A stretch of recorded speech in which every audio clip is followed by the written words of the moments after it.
guys, it's Ben from I Crave Network, and welcome to Box Office with Ben. This is a brand new series for the channel where I am going to be analyzing and discussing the weekly box office with you. So come back to the channel each and every week for my thoughts on the weekly box office. This is gonna be super fun. I'm so excited to dive into these numbers with you. This series is going to grow and evolve over time, so leave your suggestions down in the comment section below for what kind of things you would like to see me discuss, what kind of things we should talk about, all that kind of stuff. Leave it all down in the comment section below. Also, I'm a new addition here to the team at I Crave Network. I'm super excited to be here, so make sure you subscribe to the channel so you don't miss any of our videos. We are going to have lots of movie reviews, discussions, all that kind of fun stuff coming soon, so be on the lookout for that. All right, let's jump into the box office. Okay, so Fantastic Beasts 3: The Secrets of Dumbledore was the big release for this weekend. It dropped in over 4,000 theaters and it made $43 million. So this is a new franchise low for Harry Potter. Going into this movie, we weren't expecting it to be a huge box office hit. This franchise has slowly been declining over the years, but this is officially the lowest opening in franchise history for the Wizarding World. The Crimes of Grindelwald, which came out just a couple of years ago, opened with $62 million, and that was already the lowest opening for the franchise. So this is yet another $20 million drop off from that. So the Wizarding World franchise isn't looking too great right now. We're going to get into the reasons why I think that is in a little bit, but $43 million, not a good opening for the franchise. It got a B+ cinema score, which is okay. If you're not super familiar with cinema score, you might be thinking B+, it sounds pretty good. But in reality, you want an A+, obviously, or an A or an A-. That's really good word of mouth. I don't think a lot of people were running out to see this movie in the first place, so that B+ definitely is not helping. How did this happen?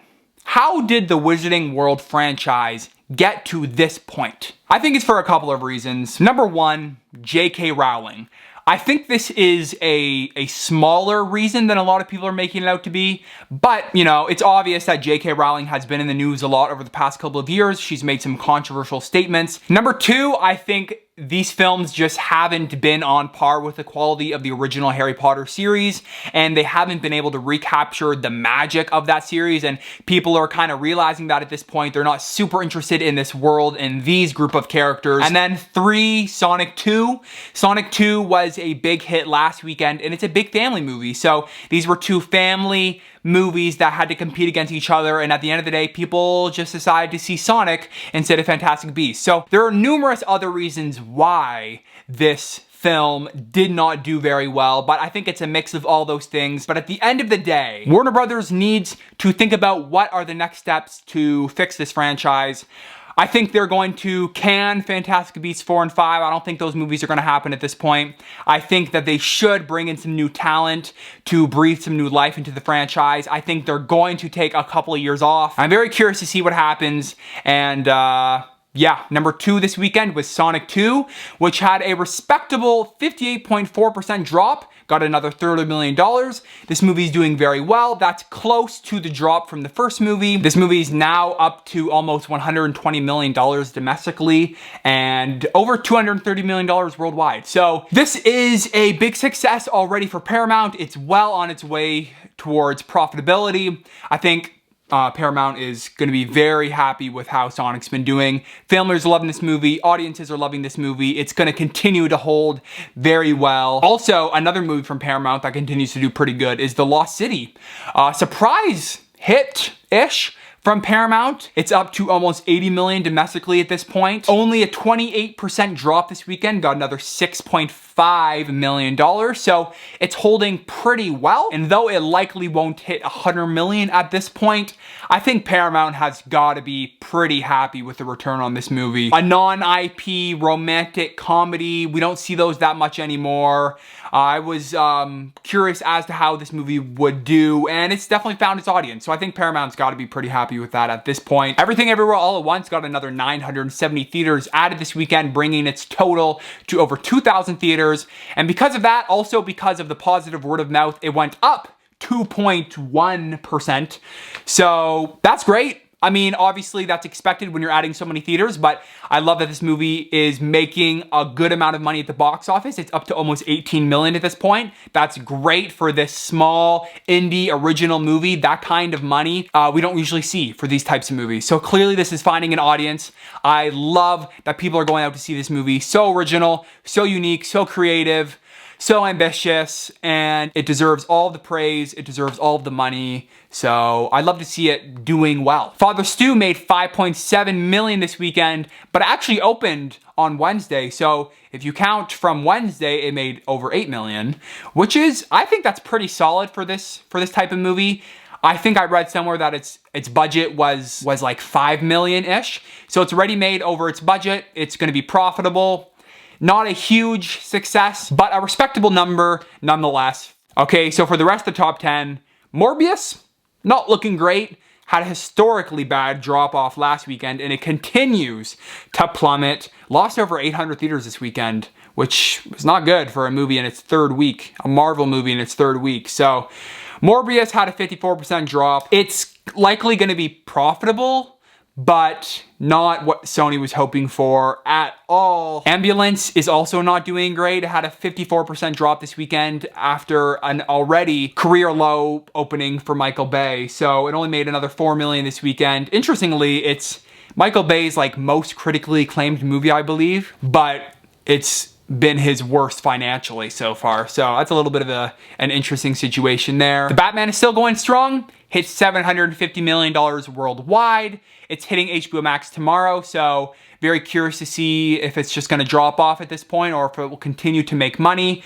I think Warner Brothers has got to be happy with that, $750 million for this 3-hour long, dark and gritty take on Batman. Maybe not quite what they were hoping for, but I think this is a great place to start for this franchise. I want them to greenlight that sequel. Please greenlight the sequel. KFC Chapter 2 pulled an impressive number for an international film in the domestic market. It made nearly $3 million in only 800 theaters, which is really good for an international movie like this. Uncharted is looking like it's very close to hitting 400 million.